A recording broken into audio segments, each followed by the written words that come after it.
Wakristo duniani kwa karne nyingi wamekuwa wakitafakari kwa namna mbalimbali na katika mataifa mbalimbali au katika binafsi au katika vikundi. Mara nyingine wamekuwa wakijiuliza kama haya maandiko yanaweza kusadikika au yanaweza kuwa yana uthabiti wowote kuhusu namna ya kujenga imani, namna ya kusimamisha imani na kuthibitisha imani walionayo, na kwamba kinachozungumzwa katika Biblia ni kitu halisi na kwamba si tu riwaya fulani zilizotungwa. Na hii inatokana labda dhana kwamba baadhi ya watu wasomi na wasiokuwa wasomi wakiamini kwamba maandiko kama Biblia takatifu ni maandiko ya watu ambao walikuwa na busara nyingi, akili nyingi, ambao wameyatengeneza ili kwa namna fulani kuongoza wanadamu kuishi kuwa watu wema, kuishi katika ustaarabu na mambo kama hayo. Kwa hiyo hizi dhana zimejengwa kufikiri kwamba maandiko haya kama mfano vitabu kama vya Biblia havina uvuvio wa Mungu, bali tu ni akili za binadamu ambao kwa busara zao wamekuja na maandiko katika kuwanyoshia mstari wanadamu katika kuongoza maisha yao. Lakini je, sisi kama Wakristo tunaweza kusimama hadharani na kusema kwa kujiamini kwamba maandiko tunayoona katika kitabu chetu cha Biblia ni dhahiri na yanathibitisha kwamba ni maandiko yaliyovuviwa na Mungu na kwamba yanaweza yanaelezea historia ya Mungu na mahusiano ya Mungu na mwanadamu, na yanatoa dira ya kweli ya maisha ya kiroho ya mwanadamu na baadaye hatima yake kuhusu maisha yake baada ya maisha ya kimwili? Sasa haya maswali kama haya na dhana nyingine kama hizi zinatokana na, kwa mfano, shutuma nyingi tu. Kwa mfano, shutuma kwamba ambao hata Wakristo wengine nao wanafikiri hivi kwamba kwa jinsi miaka ilivyokuwa ikienda, Biblia ilikuwa ikifanyiwa marekebisho hapa na pale ili kuifanya izidi kuboreshwa katika kutengeneza ile nadharia au ile historia, au tunasema katika lugha ya Kiingereza ile narrative, kukaa katika mstari ambao umenyooka.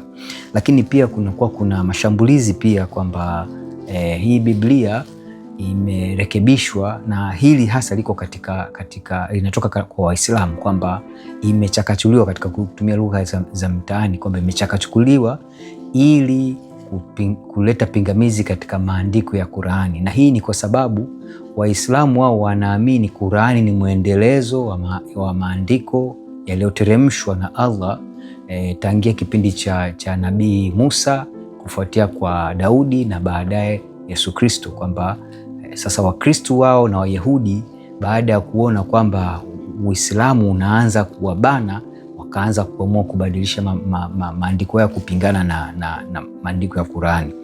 Lakini pia kuna mashambulizi mengi hasa zaidi kutoka kwa Waislamu kwamba ndani ya Biblia aya nyingi zimejaa zinakinzana zenyewe kwenyewe, yani maana yake katika lugha ya Kiingereza tunasema kuna contradictions.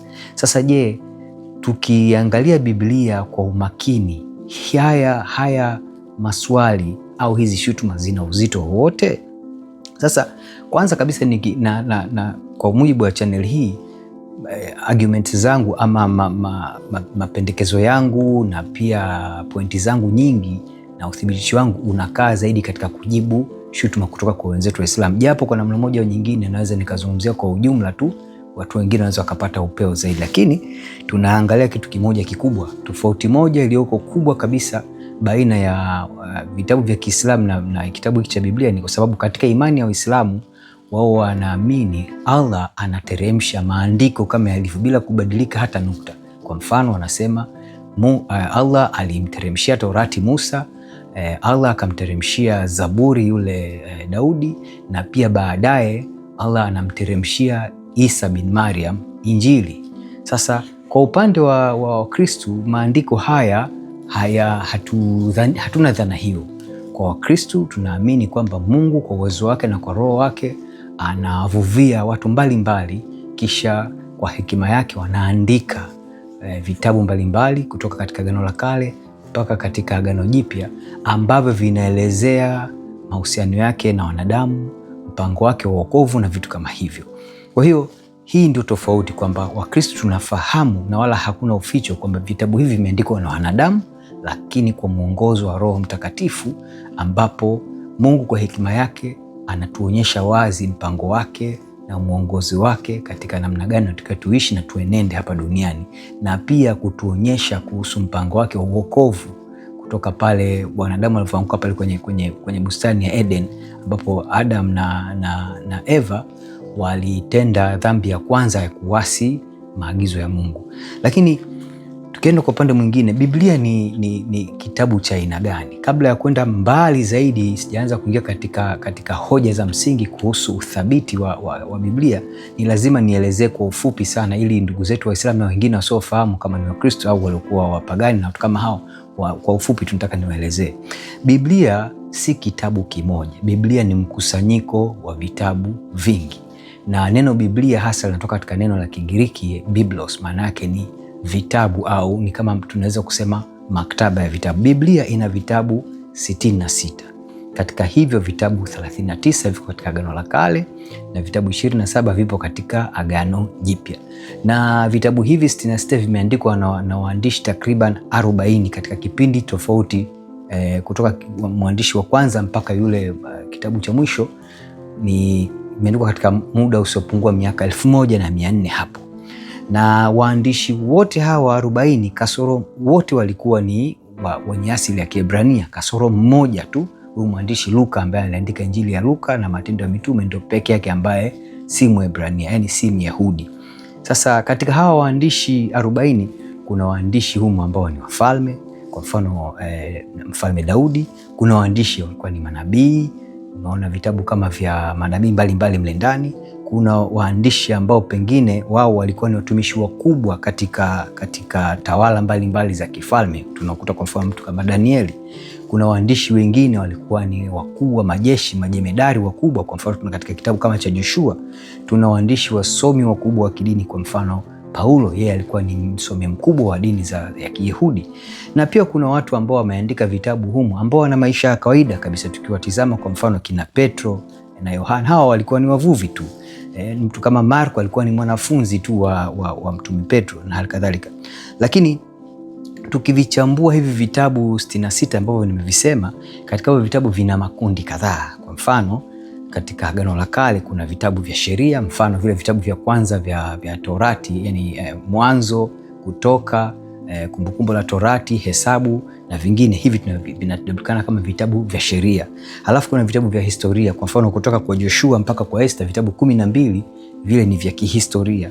Lakini pia ndani ya Biblia hiyo katika Agano la Kale kuna vitabu vya mashairi, kwa mfano kama vitabu kama ya Zaburi na vingine vimekaa kimashairi. Lakini kuna vitabu vya kinabii. Tunapokwenda katika kitabu katika upande wa Agano Jipya, kuna vitabu vile 27 vimegawanyika katika pande takriban kama 4 hivi.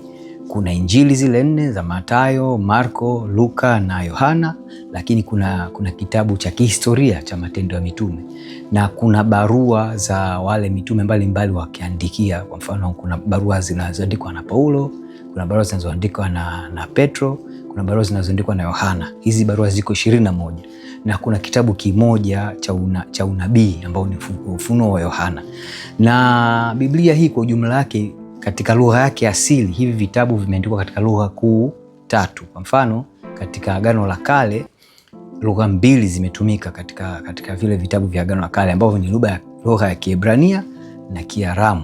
Kiaramu maana yake ni Aramaic. Lakini katika Agano Jipya lugha iliyotumika ni Kigiriki, au kwa lugha nyingine kwa neno jingine unasema Kiyunani.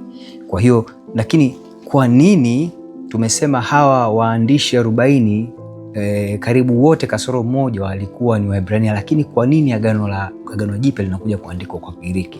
Sababu kubwa ni kwamba wakati wa ujio wa Bwana Yesu Kristo, eneo lile la Uyahudi lote na Samaria lilikuwa liko chini ya utawala wa Warumi wakati ule, na lugha kuu iliyokuwa ikitumika na dola ya Kirumi ilikuwa ni Kigiriki. Kwa hiyo ni lugha ambayo ndio ilikuwa lugha kuu ya dunia wakati ule. Kwa hiyo ndio maana hata hawa waandishi wa Agano Jipya wao wanakwenda wanatumia lugha ya Kigiriki katika kuandika, kwa sababu wao walipewa kazi maalum na Bwana Yesu kwamba wakaieneze Injili duniani kote. Na wakati ule kiujumla maeneo mengi ya dunia, ukiangalia upande wa wa Ulaya, upande wa Mashariki ya Kati, upande wa Afrika ya Kaskazini na mpaka maeneo ya Asia yalikuwa chini ya utawala wa Kirumi, na ndio lugha kuu ilikuwa ikitumika. Kwa hiyo hawakuwa na budi, lazima wangetumia lugha ya Kigiriki kufikisha ujumbe ili wengi zaidi waweze kuwafikia.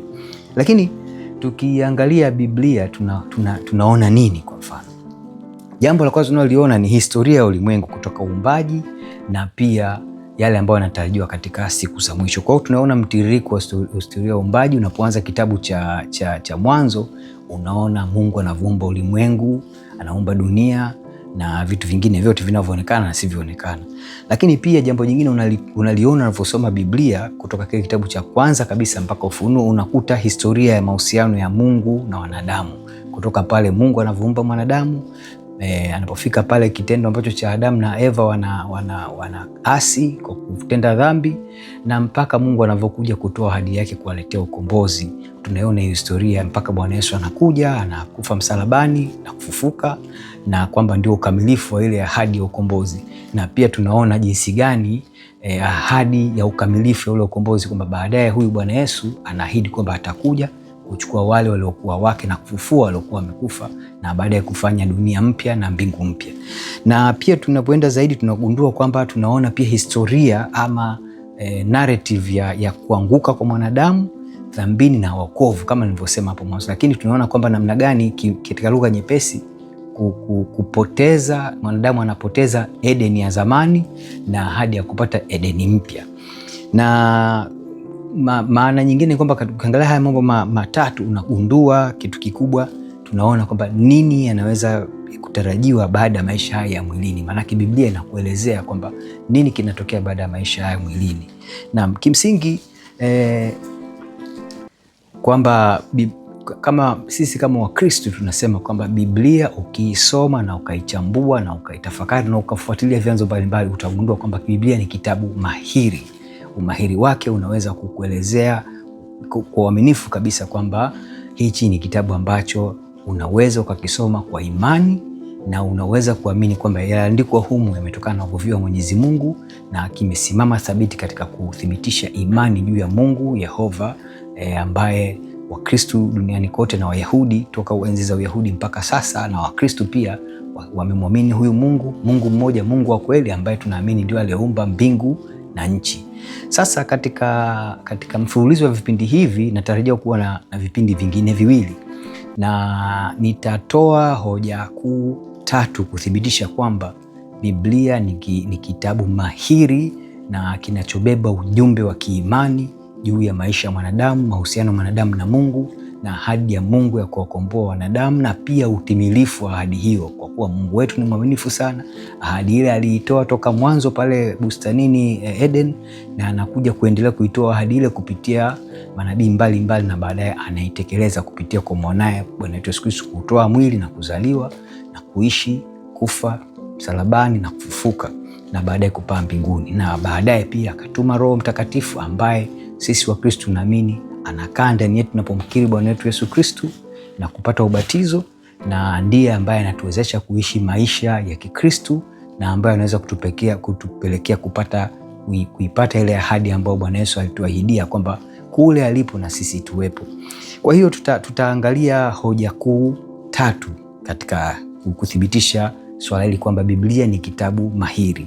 Hoja ya kwanza itakuwa ni ushahidi wa kibibliografia. Tutaangalia bibliografia ya Biblia. Je, imekaaje hii? Inaonyesha kwamba inasadikika na inabeba ule ujumbe wa Mungu.